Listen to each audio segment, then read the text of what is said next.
Belgia kembali menegaskan penolakannya terhadap rencana Uni Eropa, (UE), yang ingin menggunakan aset Rusia yang dibekukan sebagai sumber pendanaan utama bagi Ukraina. Sikap tersebut mengemuka menjelang pengumuman resmi cetak biru pendanaan oleh Komisi Eropa yang dijadwalkan pada Rabu, 3 Desember 2025. Rencana pendanaan itu menjadi salah satu pilar strategis UE dalam memastikan Ukraina tetap memiliki dukungan finansial untuk 2 tahun ke depan, di tengah perang yang masih berlangsung dan kebutuhan anggaran yang terus meningkat. Namun, Belgia menilai proposal Komisi Eropa belum memenuhi syarat hukum, keamanan finansial, dan prinsip solidaritas antar negeri anggota. Aset 140 miliar euro jadi sumber sengketa. Aset Rusia yang dibekukan oleh UE berjumlah sekitar 140 miliar euro. Sebagian besar dana itu disimpan di lembaga clearing Euroclear, yang berbasis di Brassel. Posisi Belgia sebagai tuan rumah lembaga tersebut membuat pemerintahnya memiliki pertimbangan hukum dan fiskal yang lebih besar dibandingkan negara anggota UE lainnya.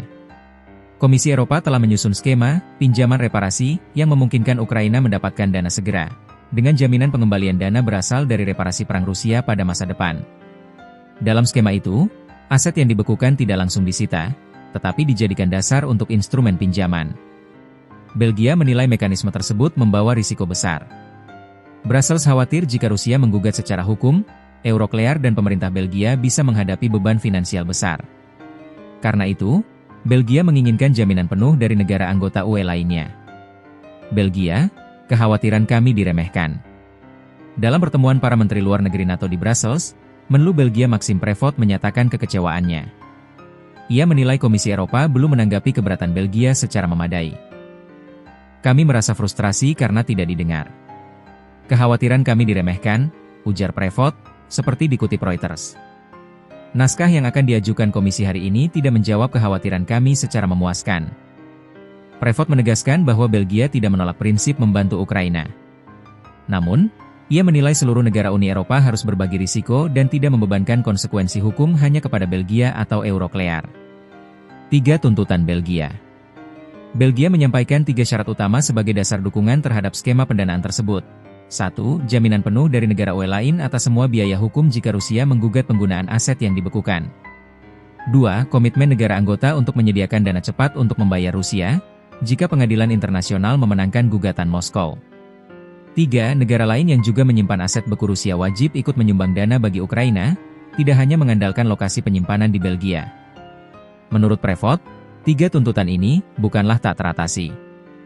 Namun ia menyoroti kurangnya solidaritas di antara negara Eropa lainnya dalam membagi risiko. Sikap Belgia ini membuat pembahasan pendanaan Ukraina menjadi semakin kompleks, mengingat keputusan pendanaan besar di UE membutuhkan dukungan mayoritas yang kuat. Opsi alternatif, pinjaman pasar dan skema kombinasi. Menurut sumber Reuters, Komisi Eropa juga tengah menimbang opsi lain, yakni menerbitkan pinjaman dari pasar keuangan internasional atau mengombinasikan skema tersebut dengan pemanfaatan sebagian aset beku Rusia.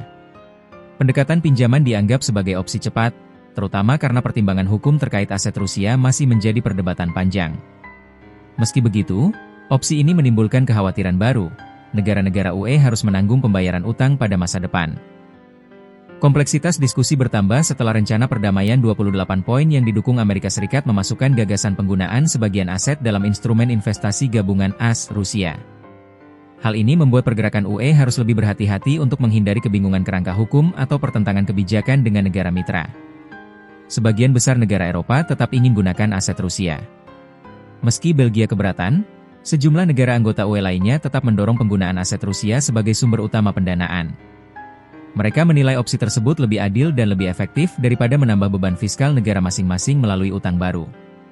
Dari sudut pandang politik, menggunakan aset Rusia dianggap sebagai langkah tegas untuk menekan Moskow dan mengurangi kemampuan finansialnya dalam melanjutkan perang di Ukraina. Selain itu, negara-negara pendukung melihat bahwa aset itu berada dalam yurisdiksi UE sehingga dapat dimanfaatkan dengan instrumen hukum tertentu tanpa perlu menyita secara langsung. Komisi Eropa, rencana ini tetap legal. Komisi Eropa sebelumnya menyatakan bahwa rencana tersebut legal karena tidak menyita aset kedaulatan Rusia. Dalam skema pinjaman reparasi, aset hanya menjadi jaminan untuk mengamankan pinjaman yang diberikan kepada Ukraina. Pengembalian utang kepada pemberi pinjaman baru akan dilakukan jika dan ketika Rusia membayar reparasi perang. Seorang juru bicara Komisi Eropa menolak memberikan komentar spesifik mengenai substansi rancangan tersebut. Ia menyebut para komisioner akan membahas seluruh opsi dalam pertemuan mingguan mereka dan memastikan rencana pendanaan Ukraina tetap sesuai hukum internasional. Menanti keputusan yang menyatukan Eropa. Diskusi mengenai penggunaan aset Rusia menjadi salah satu ujian terbesar bagi kesatuan Eropa dalam mendukung Ukraina. Di satu sisi, sebagian besar negara melihat ini sebagai langkah yang logis dan cepat. Namun di sisi lain, Belgia menuntut mekanisme yang lebih adil dan aman secara hukum. Keputusan Komisi Eropa yang akan dirilis menjadi penentu apakah UE mampu mencapai kompromi yang menyatukan, atau justru memicu perdebatan berkepanjangan yang dapat menghambat dukungan ekonomi bagi Ukraina. Untuk saat ini, Belgia tetap menegaskan sikapnya, mereka tidak menolak membantu Ukraina, tetapi menolak menanggung risiko sendirian dalam skema yang berpotensi berdampak hukum dan finansial jangka panjang.